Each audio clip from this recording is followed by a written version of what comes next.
Blog Talk Radio.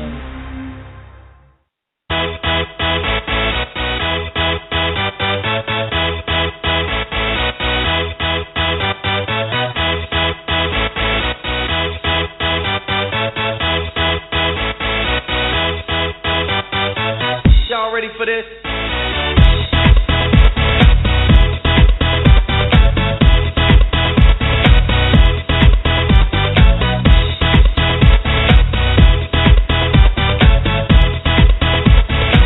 Welcome to Gridiron Blitz right here on Blog Talk Radio and at ultimatesportstalk.com. And today we have an amazing show. We have the talented Holly Custis of the Seattle Majestics will be here with us in about 15 minutes to talk WFA 2016, Seattle Majestics, and everything else football that's going on. So kind of excited for that. So welcome to Blog Talk Radio, and right here, Ultimate Sports Talk, Oscar Lopez, your host, and we'll be joined here shortly here by the talented Nkishi Free and Troy Wilson. So guys, are you on? Hey, I'm here. Awesome. Going, so Troy and Nkishi, not what Carson Palmer would have liked as an ending, right? No, absolutely not.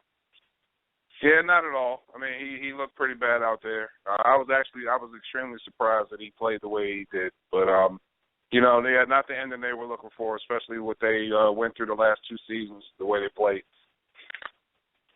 So let's go into the no-joke football huddle with the talented linebacker from the Seattle Majestics, Holly Custis.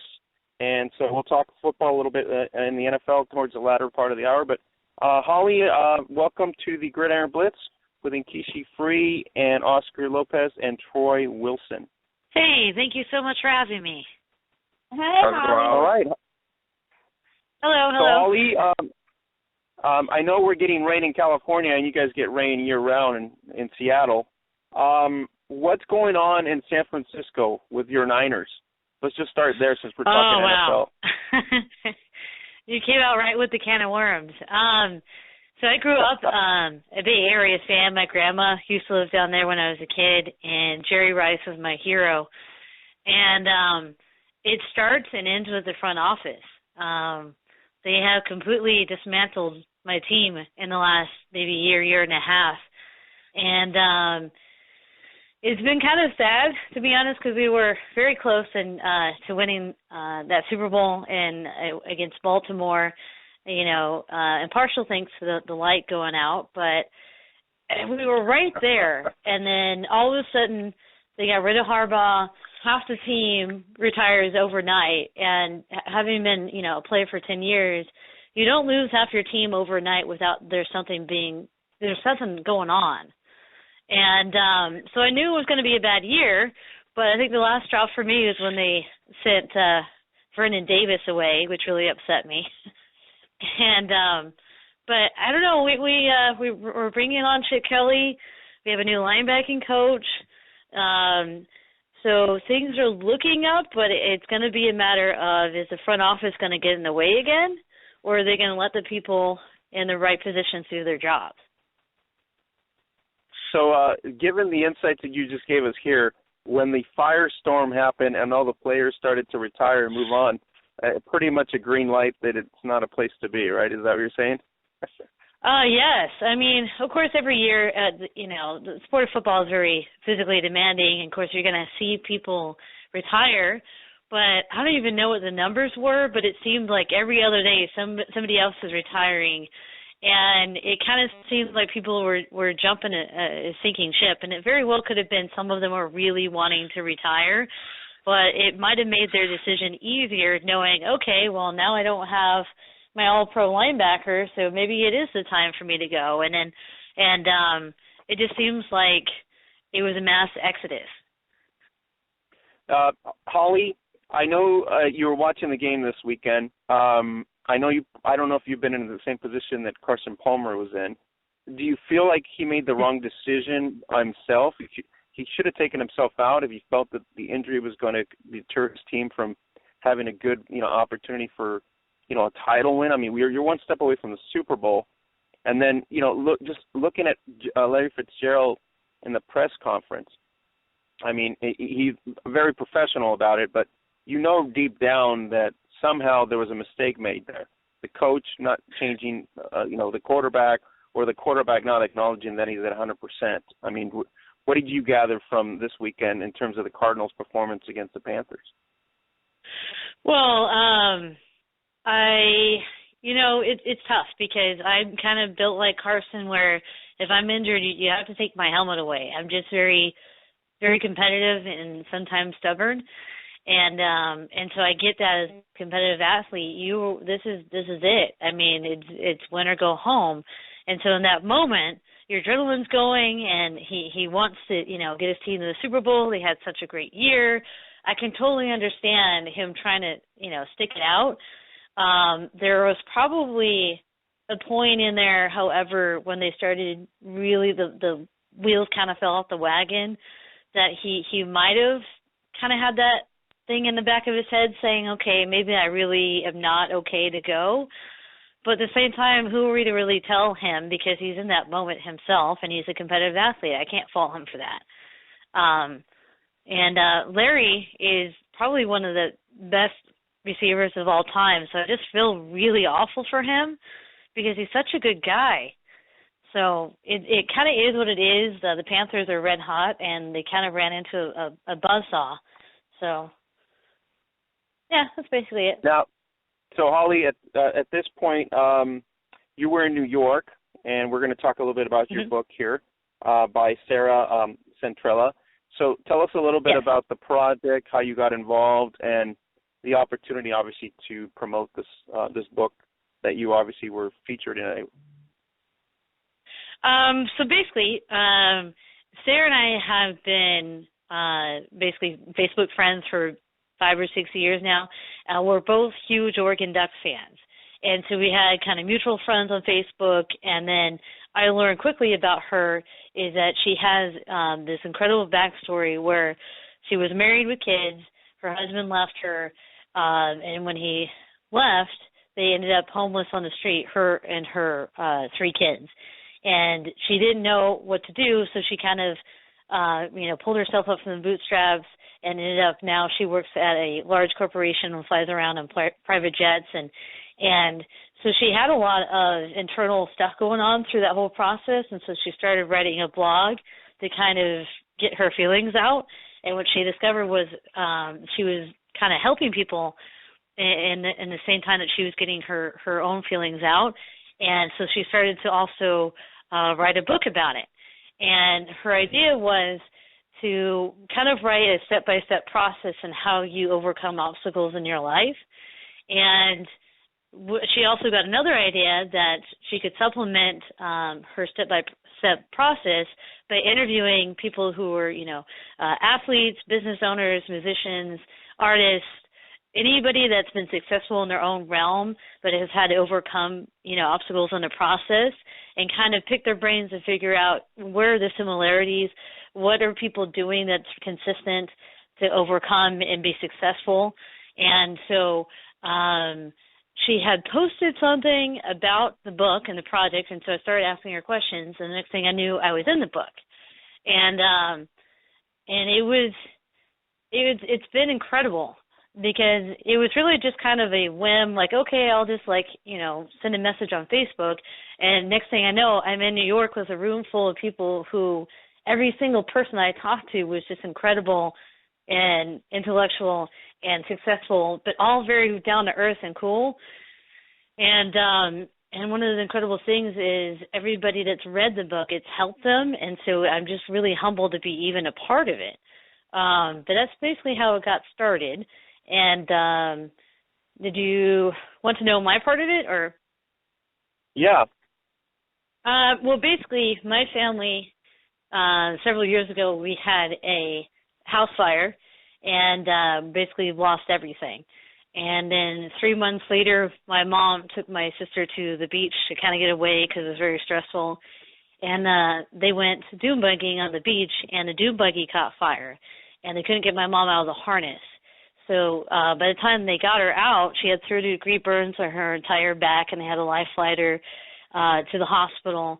And so my part of the book is how I used football as an outlet to get through a lot of that. It was kind of a way for me to funnel my pain in a constructive way. And so that's kind of my little piece of that book. Oh, wow. So she took your enthusiasm and efforts on the field to overcome something emotional and that you were going through at the time. Awesome. So the book is entitled Hustle, Believe, and Receive, right? That is correct. Okay. So and it's on Amazon.com? What'd you say? It's on Amazon.com, right? You can get it on Amazon.com? Yes, it's on Amazon, and it's also featured, funny you should mention the Panthers, Jonathan Stewart is also in it.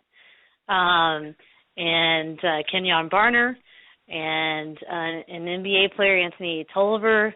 There's some pretty awesome people in it.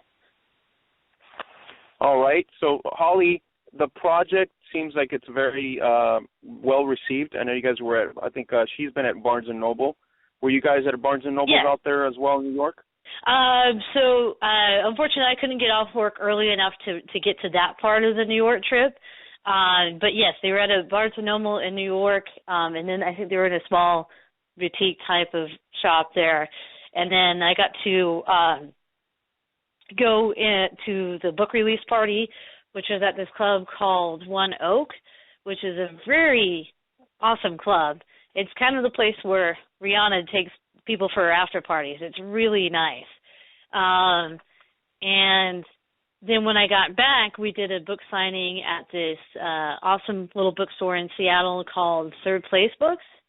So I got to be part of that, which was really fun. And it was really cool to meet different people that have read the book, and it seemed to be really helping people. So that made me very happy. Well, your inspiration is awesome, because that's something that, you know, not a lot of people see, your other side, besides the football field or knowing you as a football player. But as an actual, you know, like you said, individuals off the field, the personalities are totally different. Holly, Majestics for 2016, we know you guys are going to be in the mix, because it's always, you know, Scott's always trying to get prepared and looking good. You guys had the boot camp on the 23rd. Can you tell us a little bit about what happened there in the boot camp and how the turnout and what to expect from the roster coming into the new season? So we actually had a two-throng type of event on last Saturday. We had a boot camp in which one of my teammates she basically is a personal trainer, so her name is Melissa Castor, and so we decided it'd be a great idea to put on a football-themed boot camp for people in the community. You know, they have boot camps all over the city, but we thought it'd be kind of fun to do it kind of a football style. So I believe it was from about 8:30 to about 10 a.m. We had a bunch of people from the community running around doing football drills, and it seemed to be a big hit. So we'll probably do that a few, more times in the future here. But after that, we had our football, our actual team camp. It poured the whole entire time, because that's what it does up here. But other than that, last year we went 8-0 in the regular season. We won our first playoff game and then ran into San Diego, who's always very, very tough. And so this year our goal is to, continue that success, but our goal is to get further in the playoffs. I mean, obviously the ultimate goal is to win the championship, but you kind of have to build each year that you go. And I feel, pretty confident that we're going to still be pretty strong. I mean, every year that you play women's football, it's a little tough because the turnover always changes year to year. It's not like the NFL or even college where there's continuity. Like, that kind of varies. But for the most part, we have most people back. Our division is going to get a little tougher. The Portland teams merged together, so that should be a tougher team this year. And Everett and Tacoma are always improving. So, we're looking forward to it. It was successful. We have, I think, 4 new coaches on our staff this year. So our practice time will be more efficient, which is great. And that's basically it. So, Keisha, you have anything for Holly? Yes. Hello? Hi, Keisha. Are you there? Yeah, I'm here. I'm sorry. I was having some technical difficulties. All right. Do you have anything for Holly? Well, I do. First of all, I want to say congratulations on being part of the book and being part of the effort to, improve and enhance, as well as, show people different ways and different outlets and opportunities to overcome obstacles. I think that people tend to forget the impact that sports has, and that, a lot of people turn to sports as a means of outlet and escape for those who watch. But sometimes we forget that it's also a means and a method that the players themselves use, to be able to deal with and address certain issues. And what I really like is that you said something very important that, again, Oscar will tell you is so big for me, is, again, another opportunity to get insight into the players behind the helmet. So oftentimes we see people on the field, but we have no idea how to connect to them off the field. And it's when we have that ability to connect with them as people that I think it gives football or sports a better chance of growth. And I think that is something that's really needed in the women's game. And so I think that your willingness to put yourself out there, is absolutely huge. And the other question that I have, which, while not directly related to the book, I'd love to get your take on Catherine Smith being hired by the Buffalo Bills, because I think that is just outstanding. Sure. Thank you very much for the compliments. So I wrote a little blog maybe a week ago, a few days ago, but Catherine Smith is a huge deal. I actually, we'll go back to Jen Welter too. Jen is somebody that I've been on the same field with her, and she's a really incredible person, and she's very, very bright.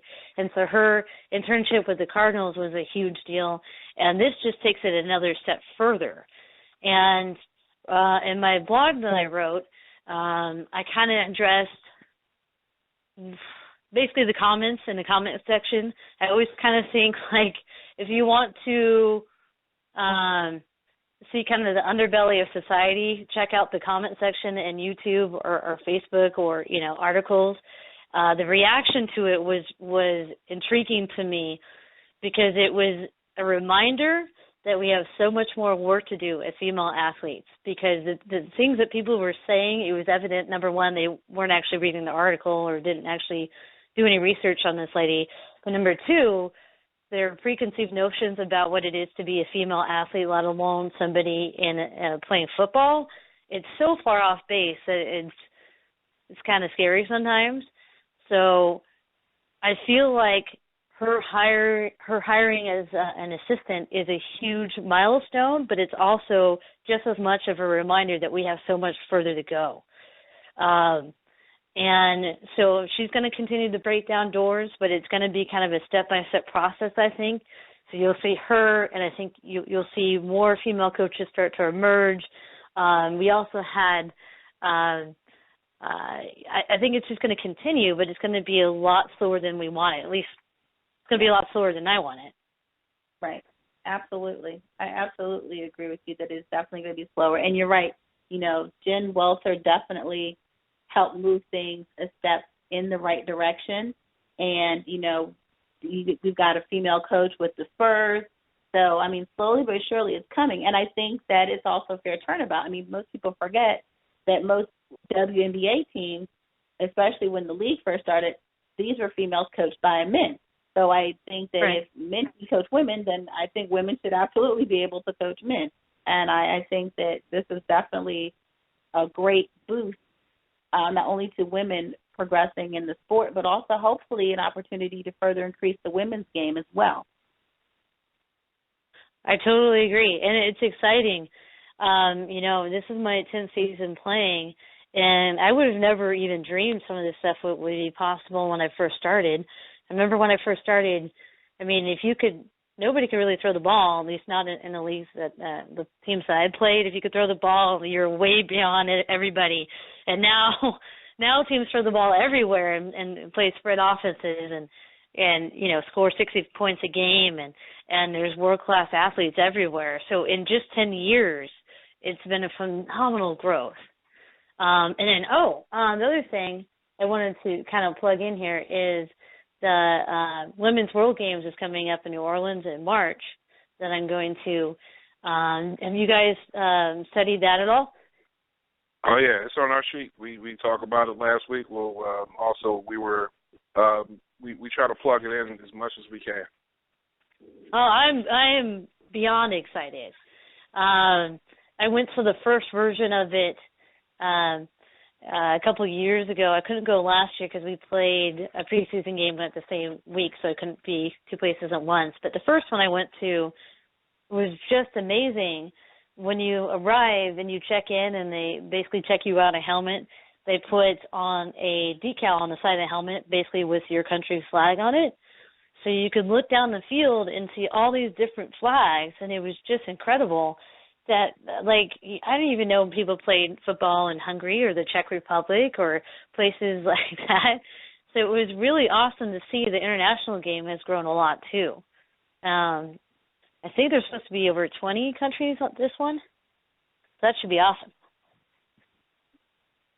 Oh, yeah, absolutely. It seems to be just amazing, and the growth and, again, the impact that it's having. Now, okay, I'm going to ask you one more question, and I'm not going to hog you up anymore because I think this is just such a wonderful conversation to have, and I'm really excited to have you here. Thank you. Do you see the women's game growing faster in the U.S. or overseas? Do I see it growing faster or like now, or do I foresee it like in the future? No, it's like between the two, like, because we promote, the women's game all around. Do you see the women's game, is it growing, in your opinion, is it growing faster here in the United States, or do you think it's growing faster overseas? That's probably a tough question to ask because I think ultimately, from my experiences talking with international players, they'll view us like, it's the birthplace of football and it's your sport. And so I think the depth of the growth is probably better here, but the rate of growth is starting to pick up extremely fast overseas.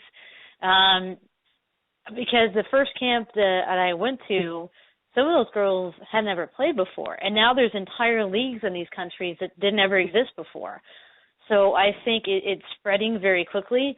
It kind of honestly reminds me of men's basketball when the Dream Team went over and just absolutely destroyed everybody. And then in response, the international basketball game started to pick up and then close the gap a bit. I think that's what's going to happen because in international play so far, the Team USAs have gone over and taken care of business pretty well, but I think the international game is eventually going to start closing that gap. Okay, awesome. Thank you.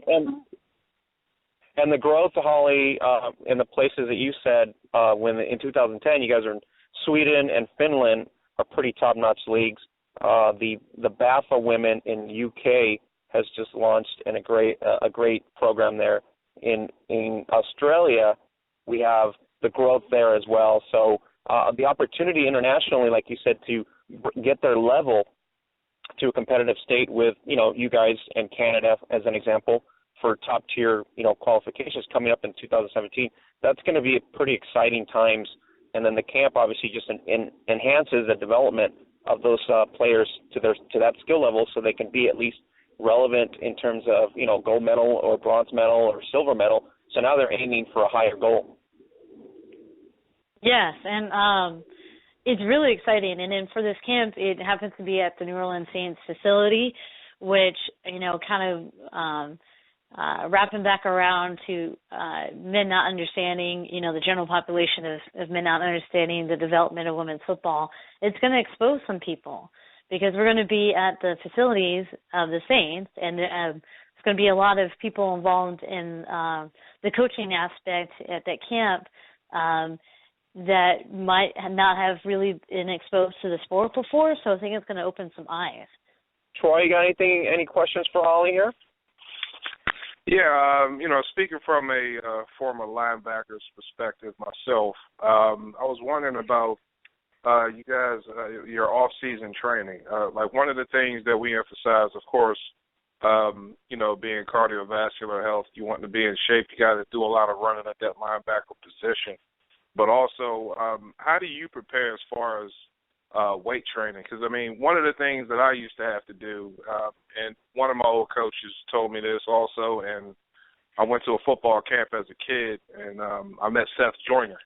And he kind of also alluded to what you were saying as far as, like, the way you used a tragic point in your life to push you forward, to give you something, to aspire to. But he also told me as far as, like, training regimens, he said one of the things that for me to do is to try to get strengthening in my neck, because you're going to have a lot of contact. You're going to have a lot of, hits. And your neck and your head is going to be in the way. So I wanted to know, like, how do you prepare physically for the football season every year for yourself? Well, it's kind of changed because year to year, I kind of try new things every off season, because the longer you play, the more exposure you have to your body to hits and wear and tear. And so I'm always looking for something new to try. And basically this off season, I've been focusing on cutting down a little bit of weight. I had a MCL tear like three years ago. That kind of slowed me down for a little bit, and now I'm feeling a lot healthier, so I'm trying to cut down, and I've cut down maybe a good 50 pounds, I think, because I want to regain some of that speed I lost from my knee injury, and so I'm starting to feel way better about it. But what I've been doing, I actually started doing this at the end of last season, is my work happens to be right close to one of the gyms that I belong to. And so what I started doing is on my lunch break, which is about an hour, I drive over to the gym, and I just jump on the bike for 20 minutes. And then when I get home, I have my normal workout routine that I do, which varies. I'll do weight training, and then sometimes I have a punching bag here, so I do some boxing stuff sometimes, or I'll hit the stairs at the stadium. I kind of vary it. But going to the gym on my lunch break, how simple that is, has made a huge difference. And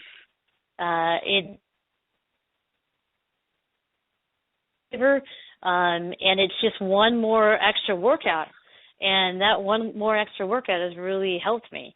But yes, I do strength training. I do work on my neck. As a linebacker, you kind of have to. I really try to focus on my power in my legs, and also my shoulders. But yeah, I've tried different things. I did pick up a punching bag, which I'm having a lot of fun with. I think it's actually pretty fun. It's actually a lot of fun.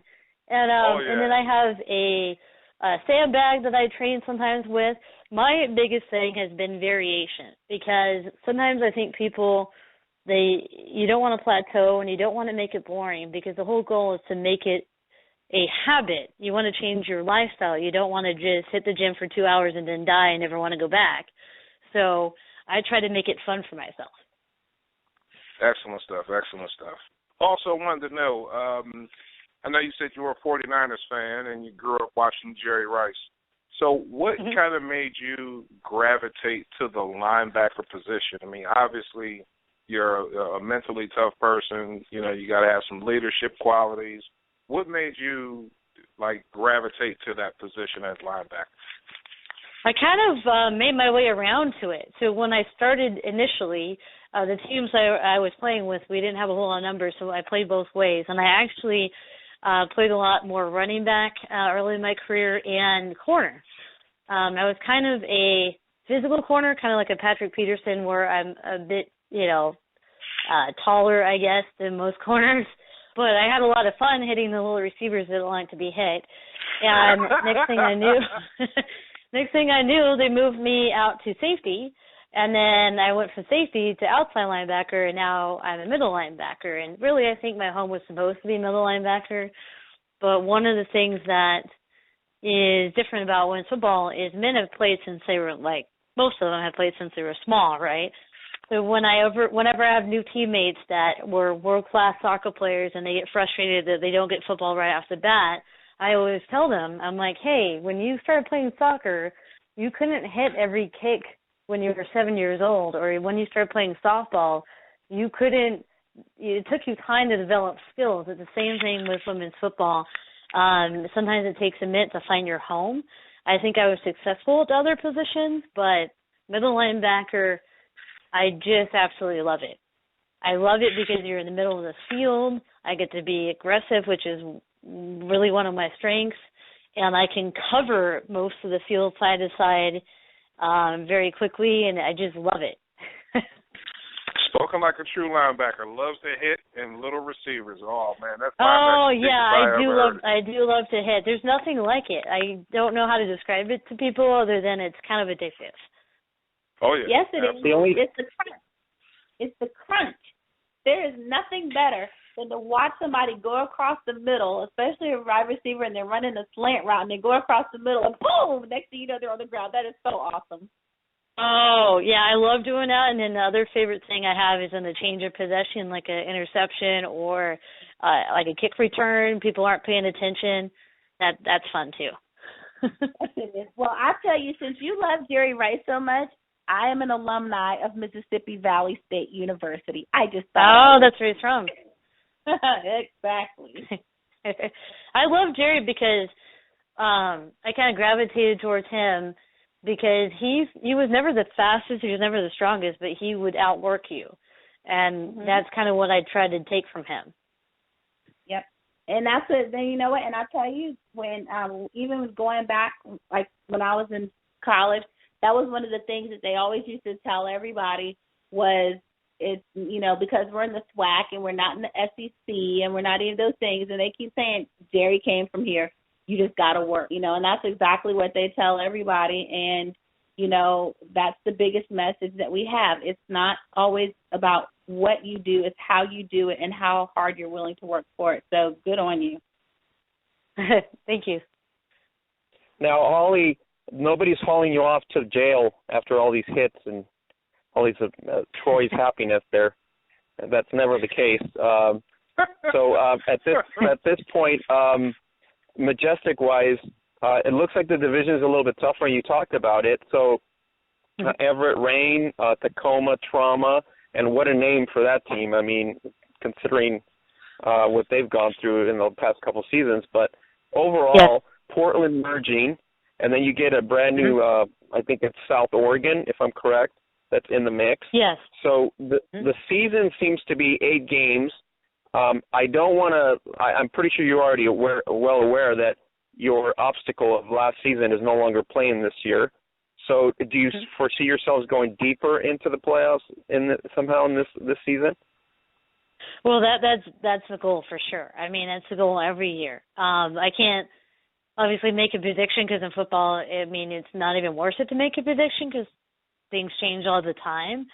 But I can tell you that's what we're working towards for sure. I know the division's going to be tougher, and I think if we're able, you know, to continue our success within the division, due to the fact that it's tougher, I think that would prepare us better for the playoffs, hopefully, this coming season.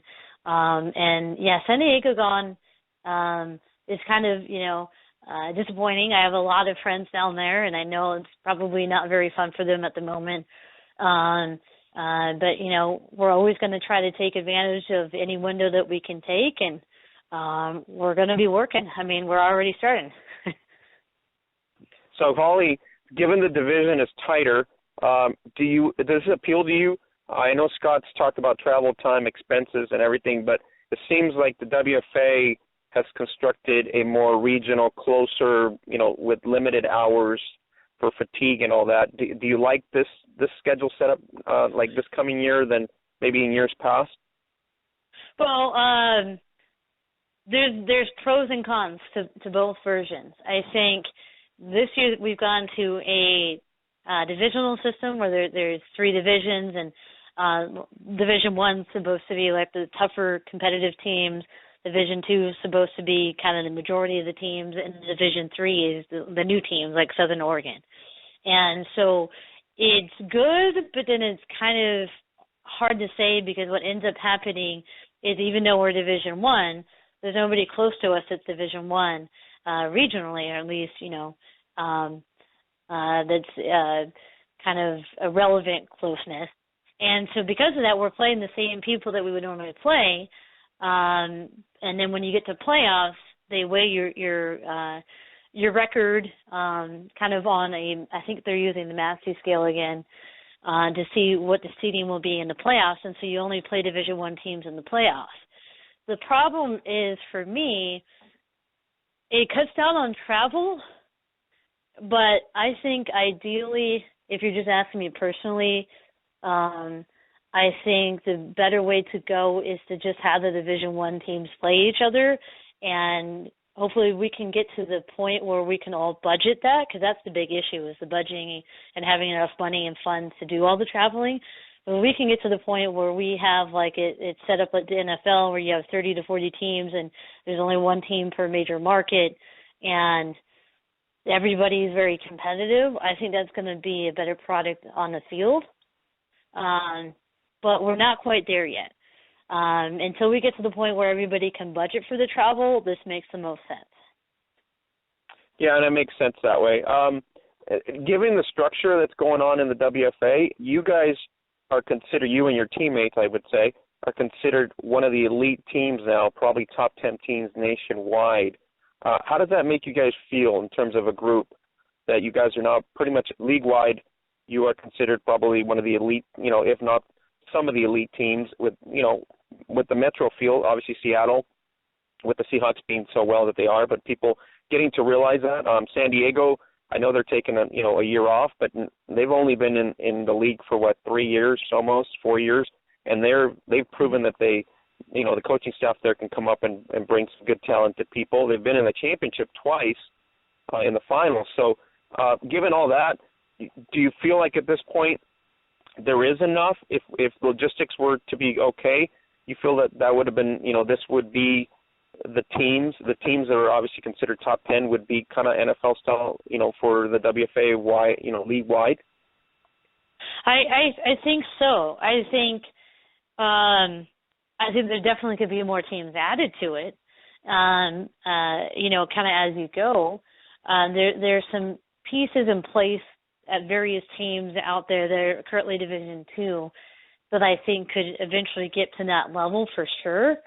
But it's a struggle every single team that you go to, because every team is run differently. Some of them have one owner, some of them have a few, some of them are run by their nonprofits, they have a board, and there's so much variation in there that it can be difficult to be consistent and be consistently good year to year. But what you'll notice is the teams that are organized and consistent on the business side are usually the ones that are also consistent on the football side. And so if you look at the San Diegos, the Chicagos, the Bostons, the UC, and us as well, we've been pretty successful on the business side.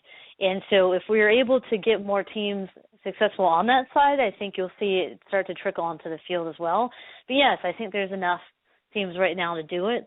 Ideally, you would want more, but I think you can always build towards it. Yeah, and that's the key right there, I think, going forward. And I know that's always going to be an obstacle with sponsorship and everything else and going that way. Holly, the team, who's quarterbacking the Mystics? Who's going to be the leader of this team? Is it Rachel still in this coming, or are we changing of the guard? Can you tell us a little bit about the leadership at quarterback will be this season, or it's too early? Well, I mean, I'm obviously not the coach, but as far as I'm aware, Rachel's still the quarterback. But again, I'm not the coach, so of course I can't make that prediction going forward. But she had a really, really good year last year.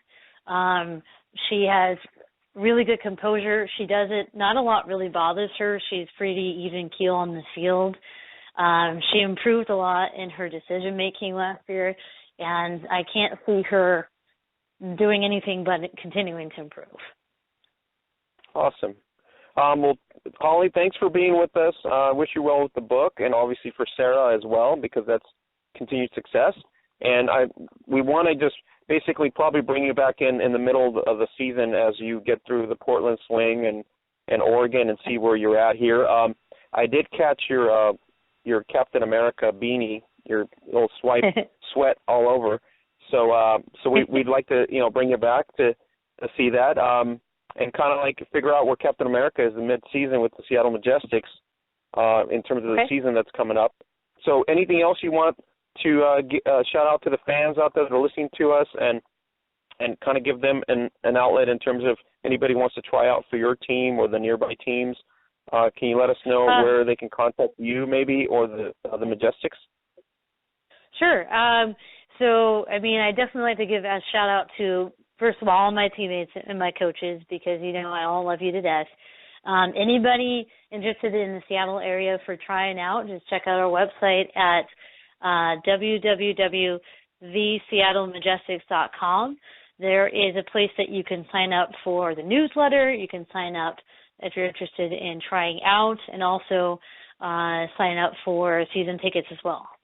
And if you're interested in checking out my blog, you can go to can I send you a link that you can post out? I think that'll probably be easier.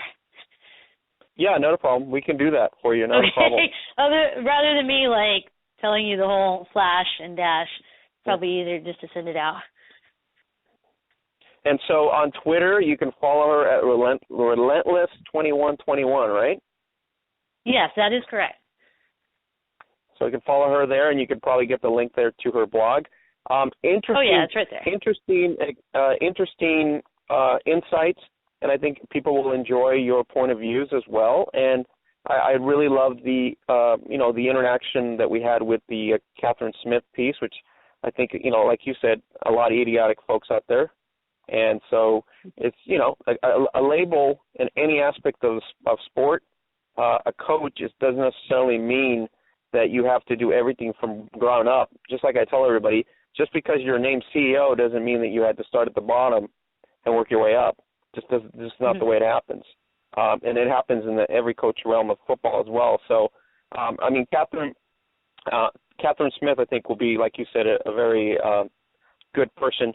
She's very insightful. Rex Ryan thinks she's very insightful. So that's all that matters within an organization is what they can contribute. She doesn't have to, be a physical coach out there, but she is supplementing the special teams coaches with insights.